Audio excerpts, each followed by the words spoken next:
prepared to compete. I didn't know there was a competition this month.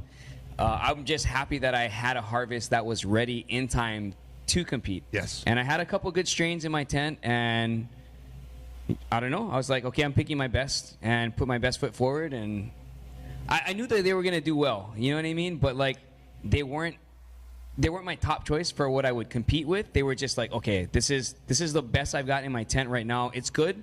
It's not my pick, but hopefully it's, you know, someone in the judges, they're gonna pick that one and just hope for the best, you know. What's cool is like your authenticity of your grow. You document everything, you post everything, so there's no question that this is your grow that you've entered and that you put your heart and soul into, and then the reflection comes back with the W's. Yeah, thank you. Yeah. So tell us about the strain. What did you? So the strain that I got second place with, that was Banana Conda by Honey Sticks, and I was actually, it's a cut that was gifted to me. So I didn't hunt this. Usually I only enter stuff that I hunt, but like I said, I wasn't even really prepared for a grow or for a competition, and the cut that was gifted to me, it's kind of funny. I didn't even want the cut. Like somebody, like the guy was like, bro, I think I gave him a couple of my cuts because he heard I had some good stuff, and I was like, yeah, bro, I'll hook you up for free. And that was kind of the exchange, was he wanted to give something back to me, and he gave me this like 3-foot plant, like basically a mother. I turned into a mother plant, and the reason I didn't want it wasn't because it wasn't a good strain, it wasn't a good, you know, mother plant, because it was beautiful and I absolutely did want it, but I didn't want to take it into my garden because I'm always very skeptical about bringing other people's genetics, other people's plants into my nursery, because that's where my babies are. Yeah. Like if I'm bringing in another plant that's sick and then it wipes out my entire nursery, then I'm screwed. You know, I got to start back from scratch again. That's what we run the risk of, you know, when like getting cuts. Yep. Or we're getting seeds. It's like that pathogen will just cross over and it will just keep on going, and you know, things that we wouldn't see here in the islands, we're starting to get from the States.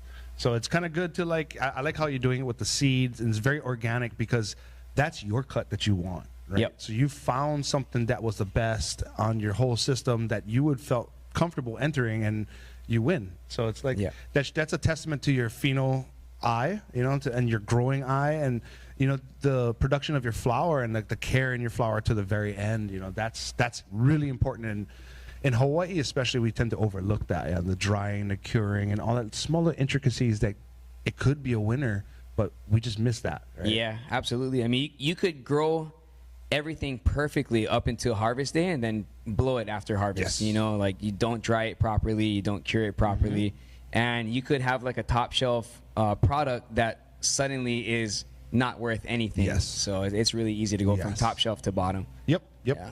And I like, you know, we're talking with the flour mill guy about like aerating your weed and like treating it like wine. And like it's kind of the same properties with oxygen and light and all this stuff that degrades your weed. And you know, when you're kept to the good parameters, like the best of that weed comes out. And that's really important.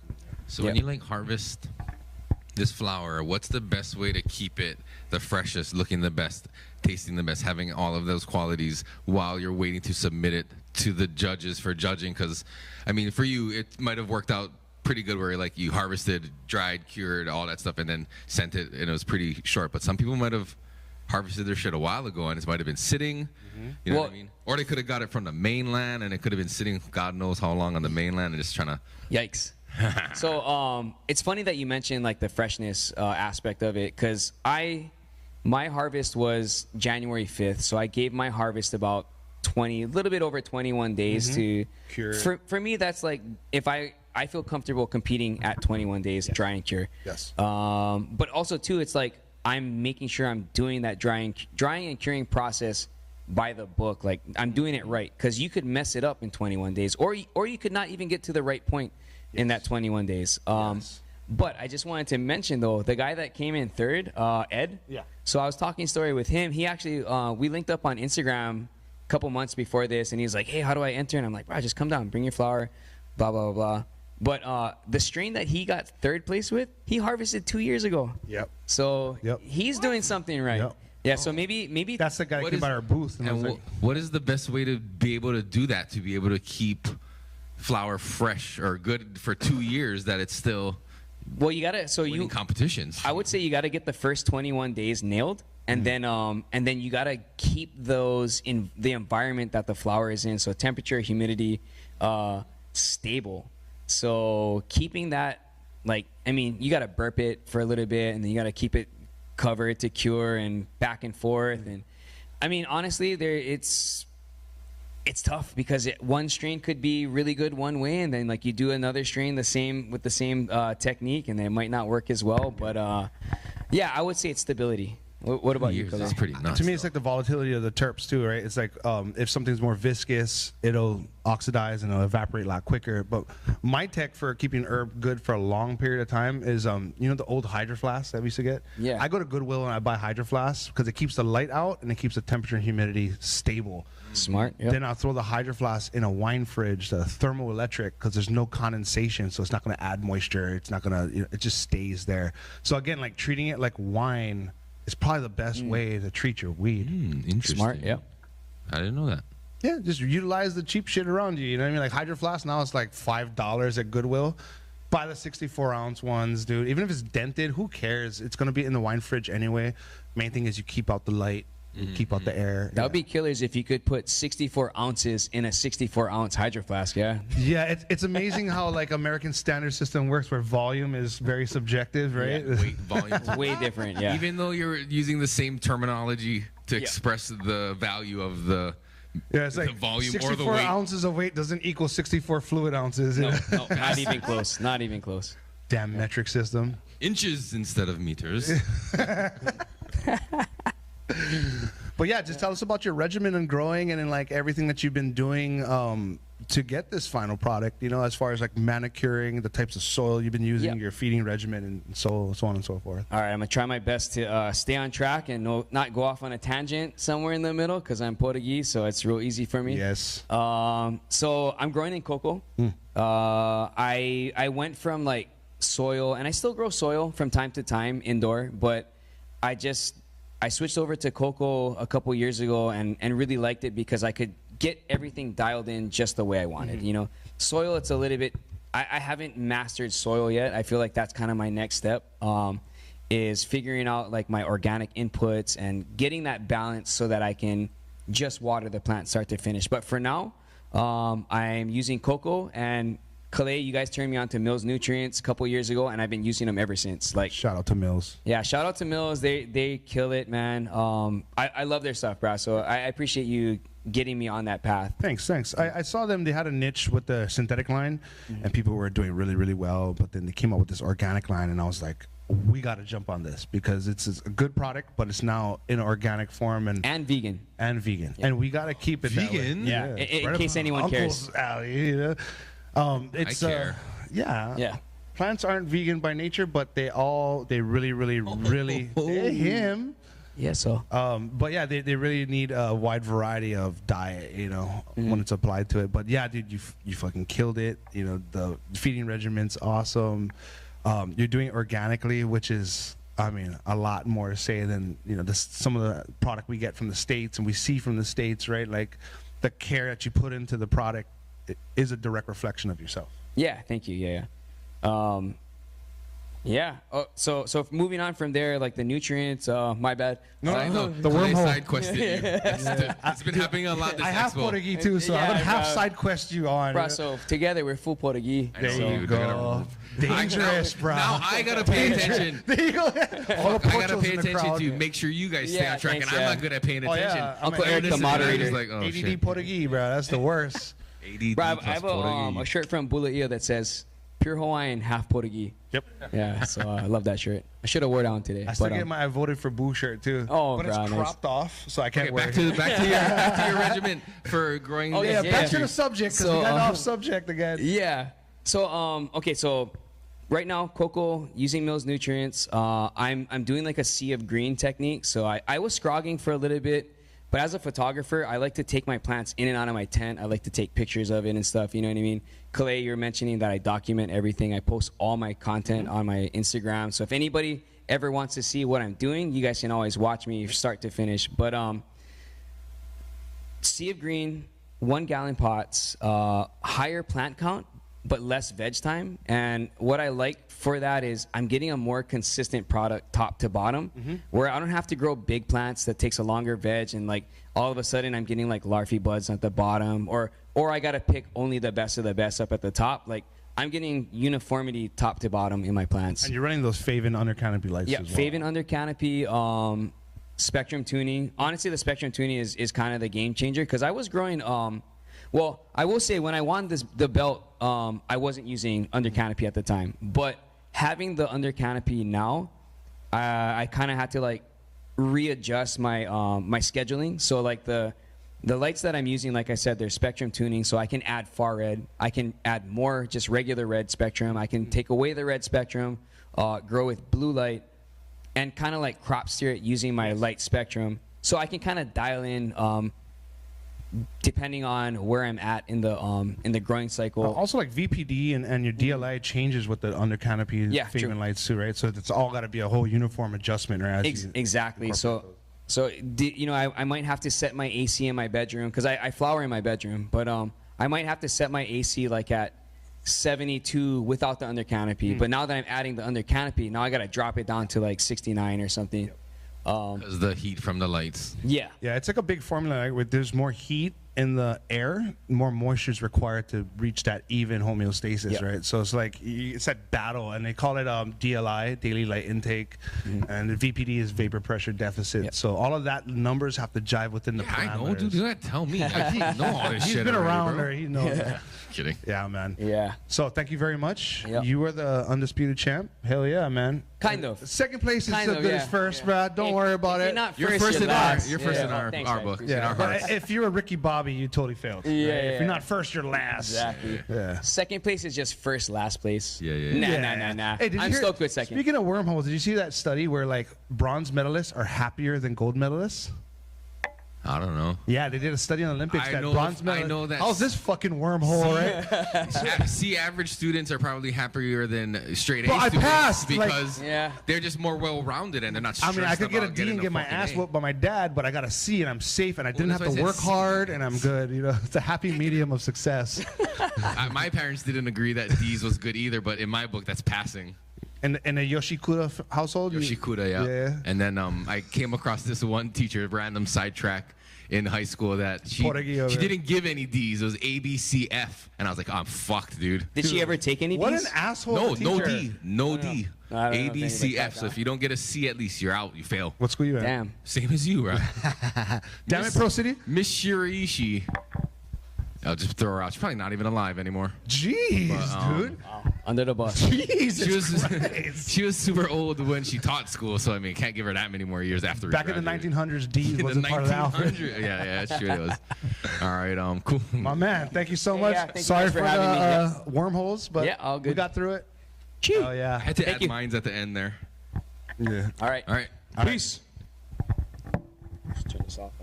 Yeah, hold leave 'em on. on, leave 'em on. Okay, We're gonna introduce the second first place winner. The second first place winner.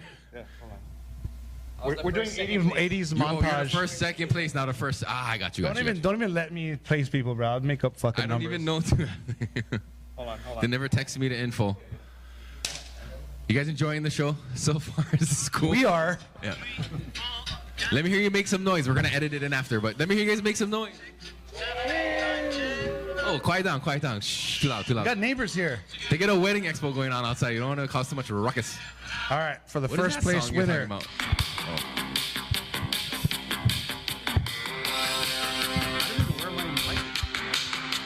Tip, dude. It's right at the tip. The tip is always the best bet. Just go with the tip. Party. Yep. All right, you're good.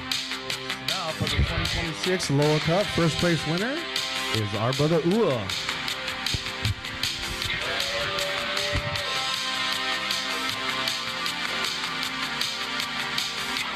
Push it to the limit.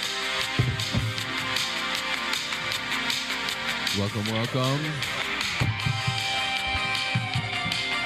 You have the belt to a hold of your pants.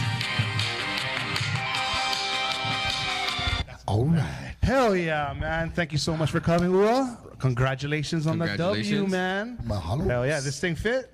Barely. Barely? Yeah, you know, awesome. Bruh. undisputed belts, man. You got to make the XL for the heavyweights, dog. Come on, man. Make an extension piece. Yeah, 230 and above, bro. Nah, I lost 200 pounds the other day, 65 pounds, and my ex-girlfriend. So there you 200 pounds down. Right you got to shed the weight. I can fit it. So what was your entry in? Clementberry, which the sweet thing about it is, our style is definitely kind of old school and sticking with the old wine style, where we kind of like to keep rebreeding and keeping it F1, keep it more stable of a genetic. We're outdoors. I mean, everything's random. But yes, when we live in pathogen soup, and it's a lot easier to grow up, and we're pretty far up on the mountainside.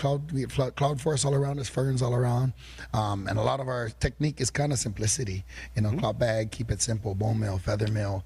Very simple base elements to keep it going. A little kelp, maybe some Nutrilite, a little bit of chicken manure, whatever. But we don't really do a lot of the juice like we used to. We used to use a lot more of the teas, use a lot more of, you can use compost tea, whatever. But we stopped a lot of that amendments to kind of go with the sun and the bugs and the rain. And simplicity, my friend. Just the plant shines. More just get your good water out there, keep it simple, and with our strains, and a lot of it, you'll see, like, kind of, especially working, got a big shout out to Shanoa Ziploc Seeds. We actually, he's always going through like hundreds of varietals and winning cups everywhere, and he chose his most resilient flavor, the KY Jealousy, that watermelon mimosa with the jealousy, and like KY Jealousy. Yeah, I like it. Yeah, you know how that goes. I like it. And it's the watermelon mimosa. It has that syrupy, terpy sweet, but most importantly, resilience. Like we're talking about powdery mildew, whitefly. Nope. And it's kind of went down to it. Out of his several hundred strains he's working through, he was like, this is the one. We got to go, and it's honestly the cannabis, the brotherhood and sisterhood of the geneticists. That we all go sit down and have meals together. We all share, aloha, and we share our EK. We like to make sure that we are sharing best, whatever we're doing, what's working, what you guys up to. We're all here for the EK, bro. Critical, bro. And if we can share that with the next gen, and our beans go out to a lot of ohana. Like, honestly, over here, it's a lot of kupuna that probably haven't been growing from prohibition for all these years. They don't want to lose their house. And now you see these elders coming in, growing 9-foot colas, and psych, they come back and show us the picture like, oh boy, check it out, And so we make it where our simplicity, and it's our breeding and our finding the genetic for them, that we hand them, we give them a weapon, they're gonna do it. Same guy that tried to do that Dutch treat from somewhere else, they try to get an island Dutch treat that's been bad for several generations. About guy's gonna be thick, and you get them the other one, ping pong balls of mold, and it's a sad story. So this one, the jealousy, really is the key, and we kind of made that a baseline of a lot of our current batches we're working out, and we noticed that, again, for resilience, we're the old wine kind, a lot of our mother's strain. It was old Kaikinui seed from an old uncle, had it in his cupboard, passed away. And he was like, oh, I get some seeds up in there. And we were getting rid of, out of that 70 or so seeds, 2 of them popped. And that's been our mother's strain for a couple of decades now. So there you go. The word Maui Waui gets used here and there. And it's Waui, it's from Maui, cool, but it's from the 70s. Because that's the real OG. As close to Maui Waui as you can get. Exactly. And, a lot of it, like Maui Waui, Kauai Electric, those are just surnames for where they used to grow, right? Exactly. Yeah. Space and place.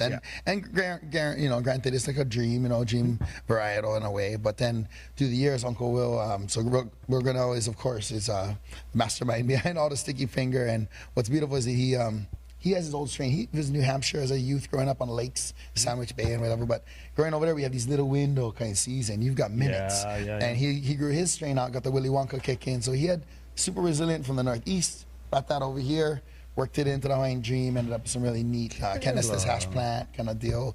I just kind of figured out what really works and stuck with it. So that's the thing. So you guys are doing it fucking organically, simplicity. They're letting the plant express itself. I tell everybody, you're giving them a buffet. And what are you happier with, when TV dinner or on buffet? You know what I mean?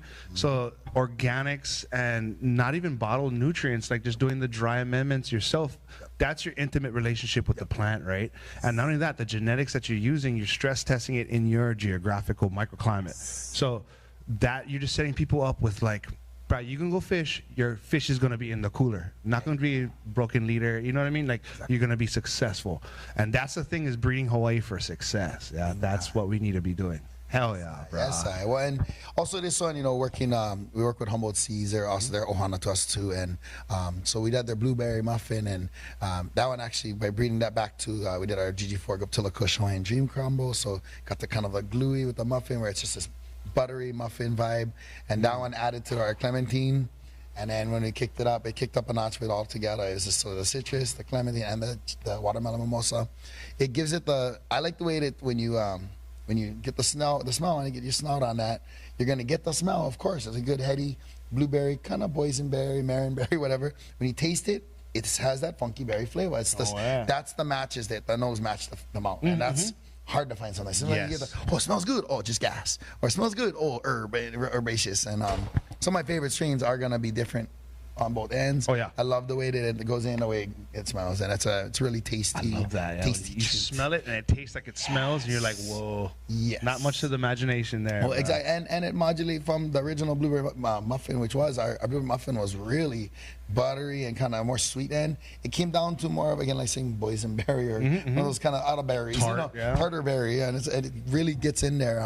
Some people were trying to figure out if it was a cake or something. It's just not quite that gassy, but that's that jealousy and more syrupy. Isn't it amazing how we're talking about cannabis this way? Yes. It's not like, hold on, it's the crib. The crib. Oh, that's a crib, bro. I found on seed, bro. We'll grow them, cause I see what it is. Probably a hermaphrodite. No, yeah, we're over those days now. And the education aspect of us being geneticists, of course, we're all honor to each other, but meeting and greeting, these people are coming in and they're very novice or they know what they know, but they come in, lights up. Imagine that. You get this old kupuna, don't even know. Hey, tell them go Costco, get some string lights, see what you do in your backyard. Yep. Put up a security light, see what you can do with a timer on that thing. Simple, just a little bit more veg, and then they win. And you see that win, and each year, it's been really stuck me out. There's a lot of the 3 years in a row, all these plenty Ohanas coming back to me like, oh, man, look what I get. And that's the win, but it makes me heart sing. That's a W see right there. Our people are striving and learning to do it better. I have this one little, she's a tiny Korean lady. She's a little old lady, and she hired me as a consultant. So I went over her house, I helped her out. Dude, she gives me weed now that's like, oh my God, this is better than everyone's weed, dude. Like, I would rather go to her over everyone on this island, dude. She's so good, and she does only organic stuff. Korean natural farm style. Oh, she's so good, and she's retired, so all she does is go hiking with her friends, her little hike group, and then she does and takes care of plants, and she smashes it.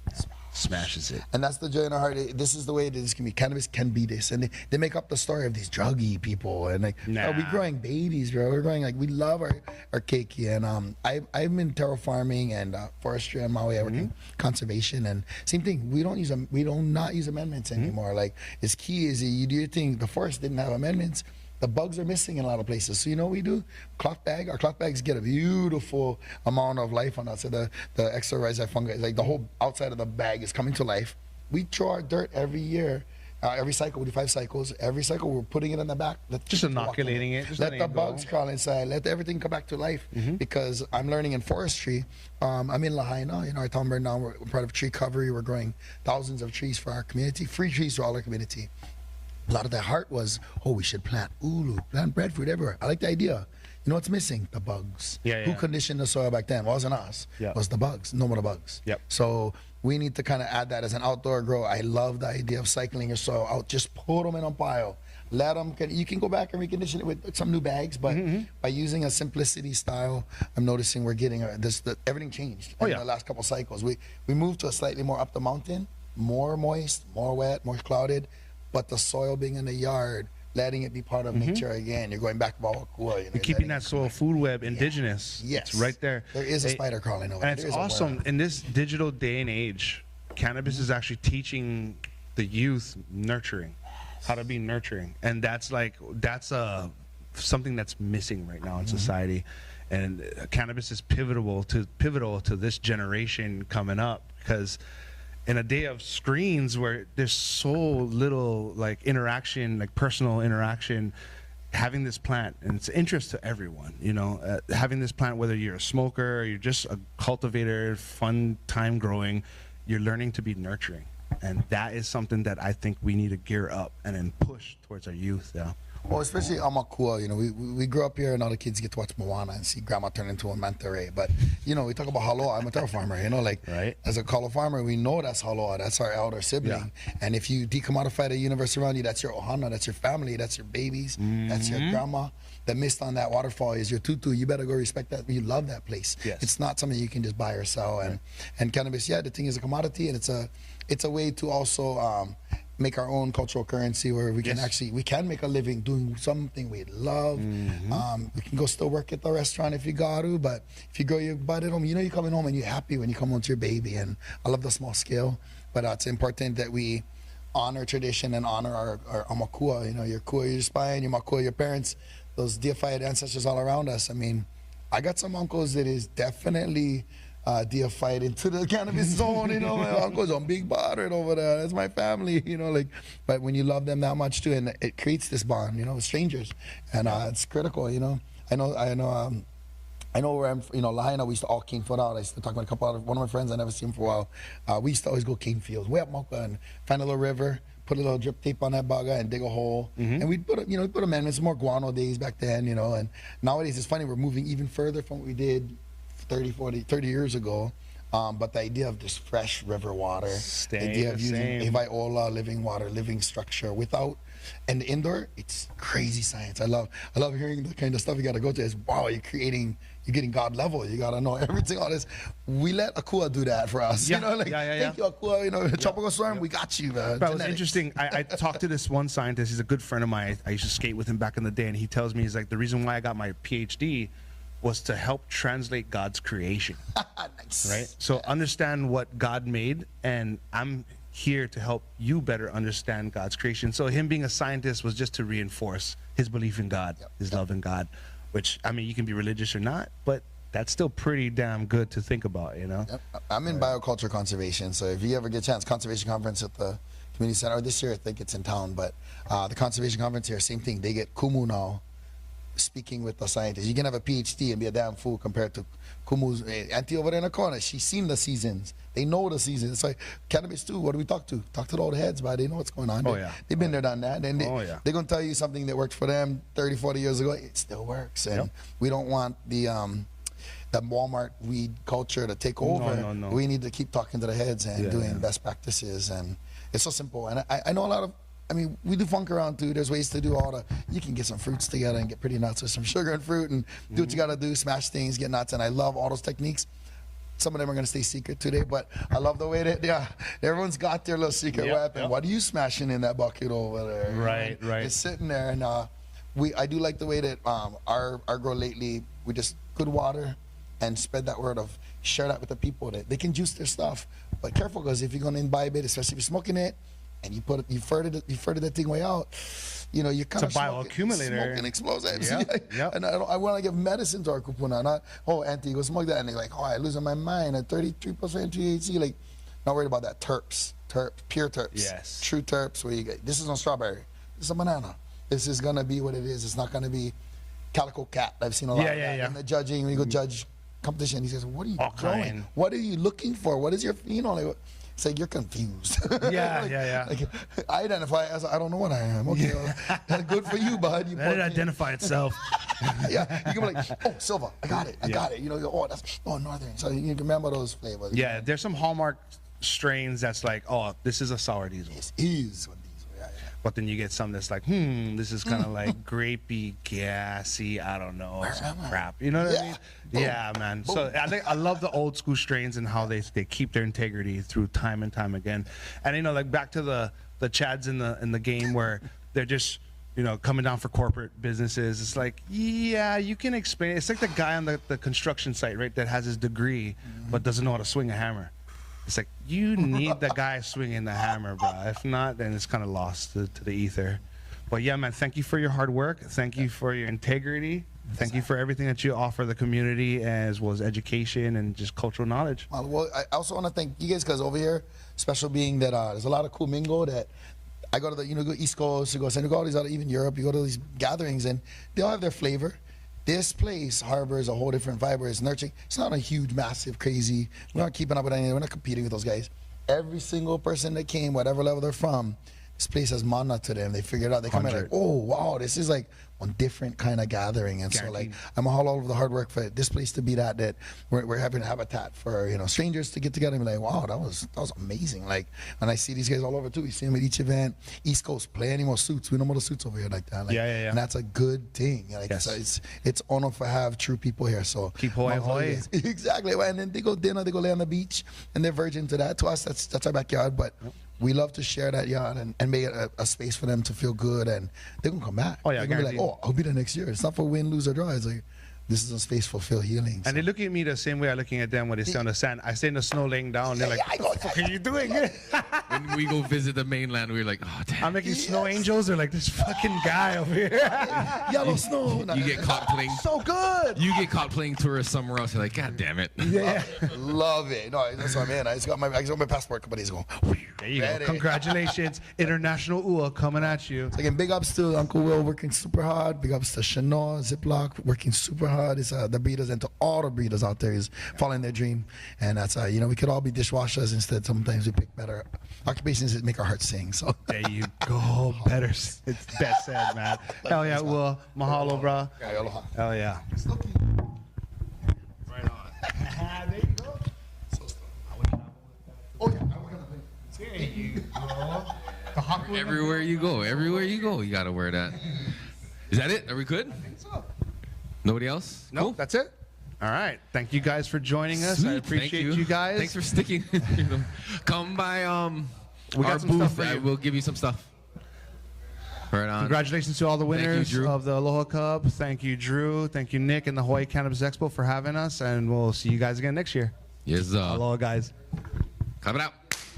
Fuck.